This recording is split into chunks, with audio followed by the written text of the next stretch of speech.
కలియుగంలో ఉన్న మానవులకు ఉండే కష్టాలు చెప్పి ఎలా తరిస్తాడు ఇన్ని కష్టాలు ఉండగా అని అడిగారు. అలసులు మందబుద్ధియుతులు అల్పతరాయువులు ఉగ్రరోగ సంకలితులు మందభాగ్యులు సుకర్మములివ్వియు చెయ్యజాలరీ కలియుగమందు మానవులు కావున ఎవ్యది సర్వసౌఖ్యమయ్యలమడు ఏమిటంబడము ఆత్మకు శాంతి మునీంద్ర చెప్పవే అని అడిగారు.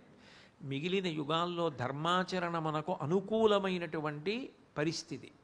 ఇప్పుడు కలియుగంలో కలిపురుషుడు మనసులో ఉన్నాడు కాబట్టి ఏవి శాశ్వతం కావో దాని మీద ఉన్నంత అపేక్ష, అరే ఇంత అపూర్వంగా వచ్చిన మనుష్య జన్మ, ఈ శరీరాన్ని సక్రమంగా వినియోగించుకుందామన్న తాపత్రయం ఉండకుండా పోతుంది. అలసులు దాని విలువ తెలుసుకుని ఉపయోగించుకోడు కాబట్టి అలసత్వం ఉంటుంది. మందబుద్ధియుతులు ఏది నిజానికి గుర్తుపెట్టుకుని తన అభ్యున్నతి కొరకు వాడుకోవాలో అది గుర్తుపెట్టుకోడు.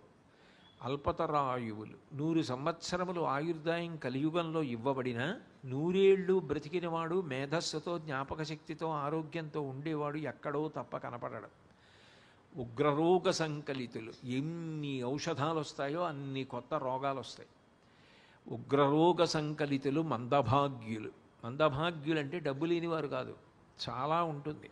పుణ్యకార్యం చేయవలసి వస్తే మాత్రం నా దగ్గర ఏముందంటాడు, అప్పుడు మందభాగ్యులు అంటారు.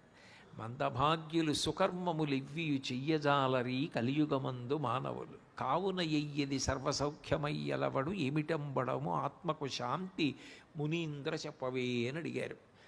కలియుగంలో తేలిక మార్గం ఏమైనా ఉంటుందా? మరి లోపల ఉన్న కలిపురుషుడు ఎప్పుడు అవకాశం దొరుకుతుందా అని ఎదురు చూస్తుంటాడు.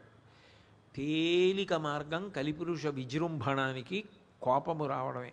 కోపం వచ్చిందా మనిషి రాక్షసుడైపోతాడు.